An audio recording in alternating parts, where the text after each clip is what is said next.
Olá! Está na hora de ficar bem informado em Libras. Quer saber mais sobre o nosso programa e ficar por dentro do universo da acessibilidade? Entra lá no facebook.com/Visual TV Brasil. Direto do Rio de Janeiro, o Visual começa agora.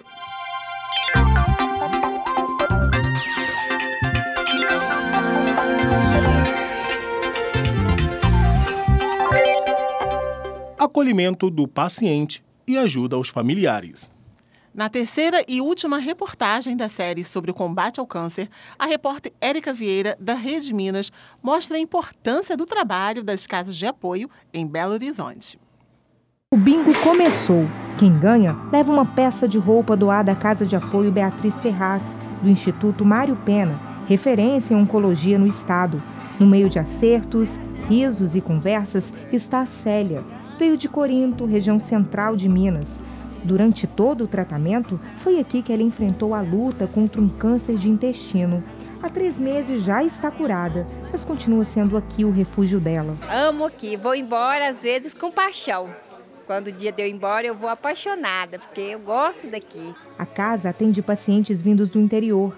Alimentação, lazer, moradia, transporte e atendimento psicológico vem num pacote onde o que mais tem mesmo é cuidado, entrega e carinho a quem precisa. Que não é um hospital, né? Mas tem um suporte da enfermagem que vai monitorar com os hospitais o acompanhamento dos procedimentos, a radioterapia, a quimioterapia. Então é agendado e aí a gente faz a alocação do transporte. Eles não têm gasto nenhum com o transporte para os hospitais onde eles vão fazer o tratamento.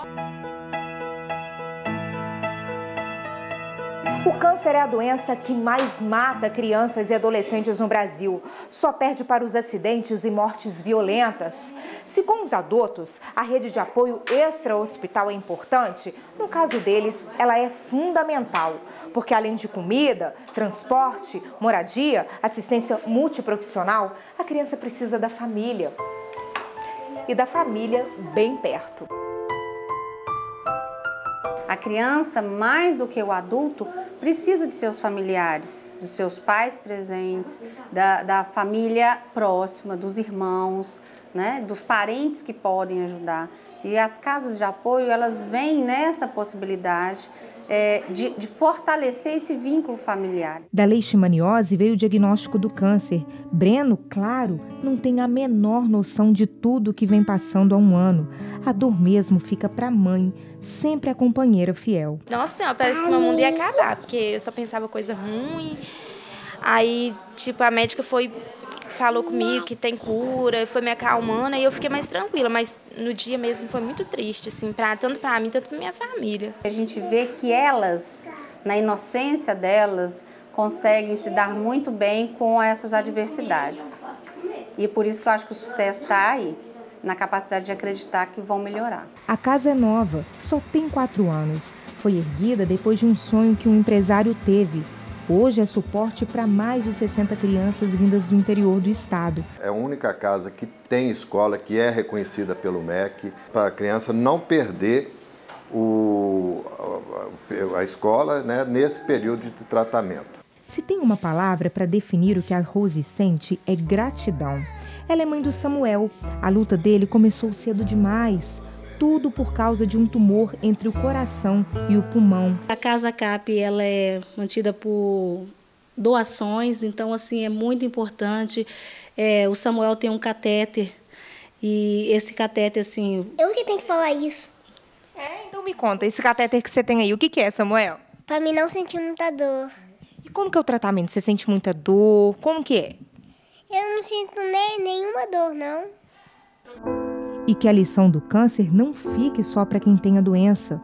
Todos nós precisamos aprender a valorizar mais a vida. Você sabe qual o nível de colesterol no seu sangue? Quase 7 de cada 10 brasileiros não faz a menor ideia. E a Sociedade Brasileira de Cardiologia alerta: o colesterol alto está diretamente ligado à maior parte dos casos de ataques cardíacos e AVCs. Edivaldo tem 40 anos e está com o colesterol bem alto. O médico pediu para fazer algumas uma dieta, cortar algumas alimentações, só que eu não levei muito a sério, né? O tratamento só começou há 15 dias. Ele resolveu buscar ajuda depois de sentir tontura, cansaço e formigamentos. Dá até para dizer que ele teve sorte, porque muitas vezes o colesterol alto é uma doença sem sintomas e as consequências podem ser graves. O colesterol ele é uma gordura que fica circulando pelas artérias no sangue e pode provocar o entupimento de artérias e, consequentemente, infarto e derrame. Quase um quarto dos brasileiros tem colesterol alto, segundo um levantamento do Ministério da Saúde do ano passado. O índice é maior em pessoas com idades entre 55 e 64 anos. 4 de cada 10 pessoas nessa faixa etária têm a doença. Pizza com bastante queijo, coxinha, salgados. Esses alimentos muito ricos em gorduras e carboidratos são vilões do colesterol. Por isso, quem quiser manter a saúde deve evitar esse tipo de comida e consumir mais verduras, legumes e castanhas. Outros fatores também alteram o colesterol. Quem tem algum parente próximo, como pais e avós com o problema, tem tendência maior a desenvolver o colesterol alto. Tabagismo, consumo de bebidas alcoólicas e algumas doenças como cirrose, hipo ou hipertireoidismo também são fatores de risco. Evito fritura, evito muito massa, visando mais a saúde, sempre em primeiro lugar a saúde. Foi lançado no Rio de Janeiro o livro História do Jornalismo Esportivo na TV Brasileira. É o trabalho póstumo de um especialista no assunto, o jornalista Alberto Léo, que era apresentador do quadro de esportes aqui do Visual, quando faleceu no ano passado. O livro História do Jornalismo Esportivo na TV Brasileira reúne informações coletadas pelo jornalista Alberto Léo ao longo da carreira dedicada às notícias esportivas. Devido ao falecimento do comunicador em 2016 por causa de um câncer, coube à família concluir a obra lançada no Rio de Janeiro. Ele era um pesquisador realmente, então ele colhia depoimentos, ele gravou cerca de 23 ou 30 depoimentos e ele checava as informações, indo na Biblioteca Nacional, nas revistas Fatos e Fotos. O desafio da editora foi reduzir o material que Alberto Léo reuniu e finalizar o livro. O período é dos anos 50, quando começa a televisão no Brasil, até o fim dos anos 90, mais ou menos aquele período que o Guga, inclusive, ganhou o torneio de Roland Garros em 97. O Léo consegue fazer uma síntese do que aconteceu de mais importante no jornalismo esportivo. Quem conheceu o Alberto Léo sempre destaca o quanto ele era apaixonado pela profissão e pelos esportes. Ele deixou um pouco disso registrado no livro. Os principais programas, comunicadores e transmissões também estão na publicação, para quem quer conhecer um pouco mais dessa história ou relembrar. Ele passava para a gente toda a experiência que ele tinha acumulado ao longo de tantos anos de jornalismo esportivo. E sempre que a gente saía da situação em que estava envolvido de trabalho mesmo, o Léo sempre tinha uma história para contar. E essas histórias agora estão nesse livro. É muito importante que esse livro esteja sendo lançado agora, porque futuros jornalistas, essa nova geração, precisa conhecer a história do jornalismo esportivo. A TV Manchete, as grandes coberturas que foram ali desenvolvidas, a TV Tupi, que foi a pioneira, começou toda a trajetória, a primeira emissora da América Latina. E o Alberto Léo nos traz esse legado importante, deixou esse legado importante. Um programa desenvolvido por brasileiros e espanhóis está facilitando e muito a vida de pessoas que não podem usar o computador com as mãos, como, por exemplo, os tetraplégicos.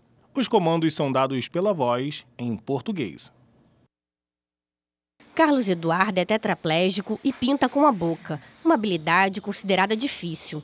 Mas para executar comandos simples em um computador, ele tinha problemas. Agora essa realidade está ficando para trás. Há um mês ele testa o software Xulia e já consegue usar o laptop para várias tarefas. Eu estou conversando com a Carol. Eu queria estudar, fazer um para algumas coisas, para alguns cursos, e aprender coisas também na internet que eu não deixava de fazer, mas de uma maneira muito lenta.